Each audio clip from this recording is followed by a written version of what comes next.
Good evening, my name's Alex Campbell and you're watching the third episode of Dissecting Trek.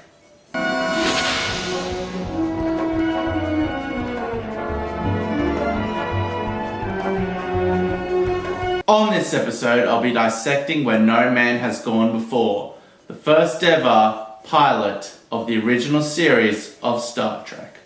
Now when I say the first ever pilot of the original series of Star Trek, what I really mean is the second ever pilot of the original series of Star Trek.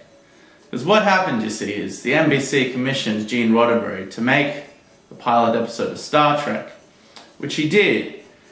And he promised them a kind of wagon train, adventure in the stars idea, and what they got wasn't quite that concept. It was more cerebral, there were a lot of visions, there was a lot of psychedelic stuff going on. And they didn't like it. They knocked him back and said, we're not going to go with this. But instead of saying, we're not going to do the show at all, they said, give it another go, Gene. Which is actually pretty unique. Normally if a TV company knocks back a pilot for a show, they aren't willing to go with it. But they gave Gene another shot and they liked it, and the rest is history. I'll have you checkmated your next move. Have I ever mentioned you play a very irritating game of chess, Mr. Spock? Irritating. Ah, yes. One of your Earth emotions. So being that this is the pilot, there are a lot of little tiny discrepancies with this episode compared to the rest of the series. For example, the uniforms.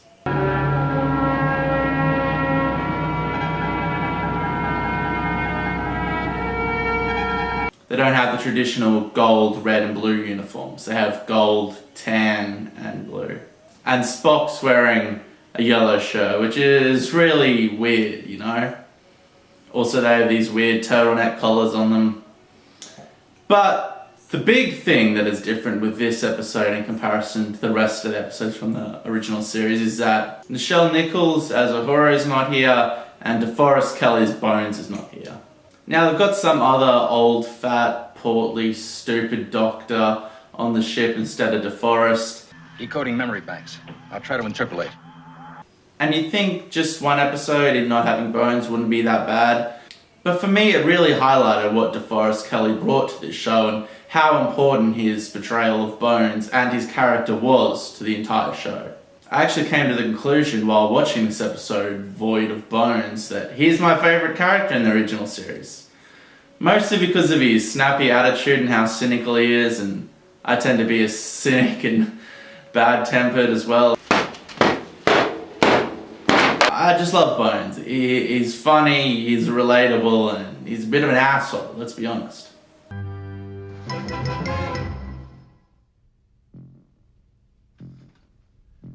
Well, either choke me or cut my throat. Make up your mind. So the basic plot of this story is the Enterprise is investigating a lost ship when it flies through a nebula. This nebula throws out some type of electricity into the Enterprise, and two of the members get hit by this electricity. Take us out of here.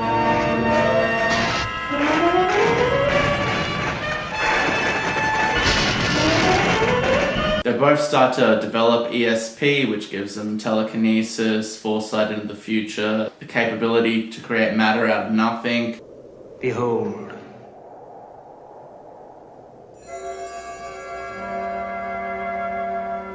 And this whole conflict between Kirk and Gary is brought into the mix, because it becomes obvious pretty early on that Gary's not integrating well into the Enterprise crew with his telekinesis, ESP powers, and he's becoming quite psychotic.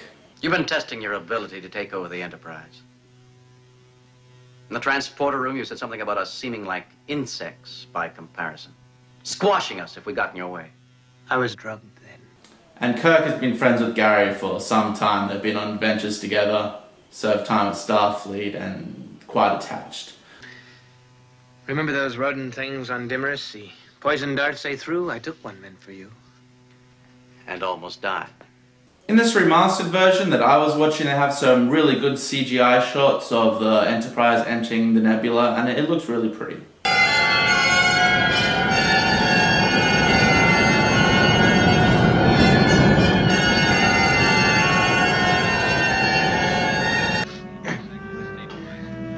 I'm a little weak for some reason, Jim, but I feel all right now.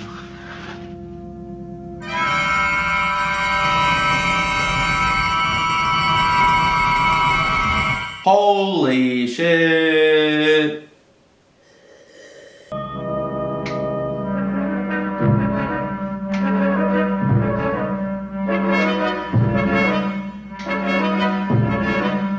I see in the future they go back to using slides. It's one of the most passionate love sonnets of the past couple of centuries.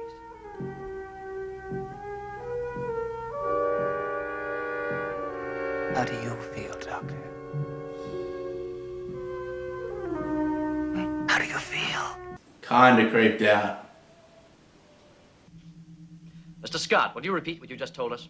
About an hour ago, the bridge controls started going crazy. Levers shifting by themselves, buttons being pushed, instrument readings changing. I find your fake Scottish accent to be fucking shite and a little bit racist. I find your fake Scottish accent to be fucking shite and a little bit racist.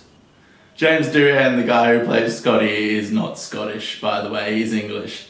And that fake fucking accent he's putting on is fucking appalling. It's great though, I love it, I love it, I love it. Dr. Piper, I want only one medical officer here at any one time. The other will monitor him on the dispensary screen. Fuck you, where's Bones? There's also a really nice matte painting in this episode which made it from the original 60s version to this remastered version. And this was in the original cut and it looks really good.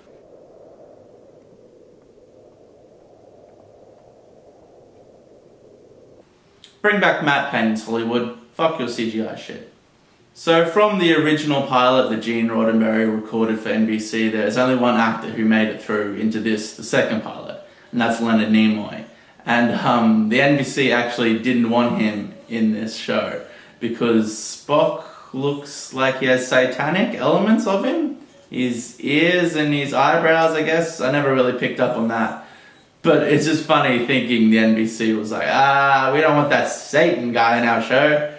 And Gene actually had to argue and convince them that this Satan guy should stay. I don't know, fellas, this guy, he kind of looks like Satan, doesn't he? Do we really want him in our kids' show? Now, orders, counter orders, repeated urgent requests for information from the ship's computer records for anything concerning ESP and human beings. Gary, our main antagonist, gets ESP powers, and to show that visually, they give him these contact lenses. Not nearly as many after effects this time, except for the eyes. They kind of stare back at me when I'm shaving. And with the first view, you think, yeah, they look pretty creepy in the context of what they're trying to convey works. And then I read up on it and found out that the way they assembled these contact lenses was by getting one contact, covering it in foil, and then putting another contact lens over the top of that. And apparently the actor who played Gary had a lot of trouble inserting and removing them, and they caused him a lot of pain and discomfort. Really rough execution on the production point. I mean, that sucks. If I was the actor, I probably would have told him to get fucked. Why don't you kill me then? Mr. Spock is right, and you're a fool if you can't see it. You don't mean that, Gary. Men cannot survive of a race of true espers is more. In time, you'll understand that.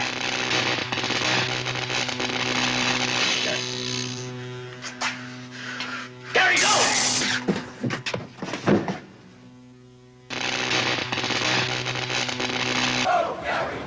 Gary, go!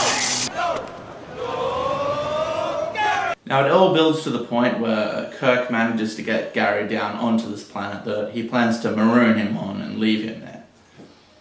He did that with Khan too. It was like people just start getting irritating, and instead of murdering them or, you know, imprisoning them and going through the proper procedure with Starfleet, he's just like, yeah, we'll leave him on that planet over there. It'll be fine. It'll work out. The Wrath of Khan happened and it kind of didn't work out that well for Khan or Gary. Fire!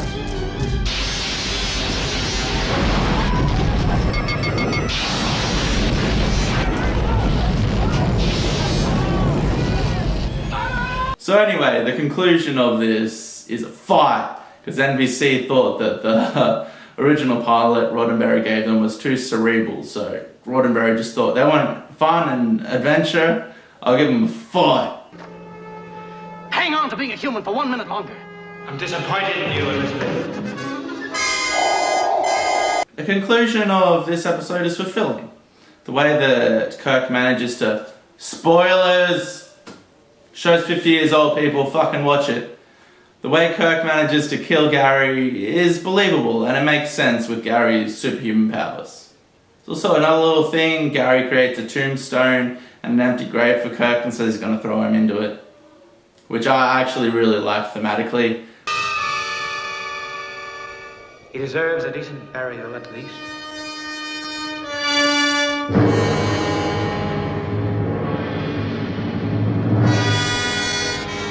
But the tombstone says James R. Kirk, not James T. Kirk. We all obviously know that that's James's middle name, Tiberius. Nerd alert. In conclusion, thank you very much for watching. This is a great episode from the original series and a good example of what you can expect from Star Trek. Sets up the characters well, and it has a great narrative and a thrilling conclusion. If you like this video and would like to view more, then please like, subscribe and comment. Thank you for watching, and good night.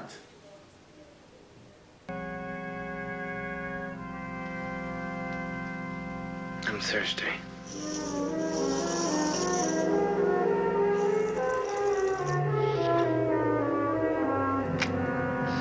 I'm thirsty.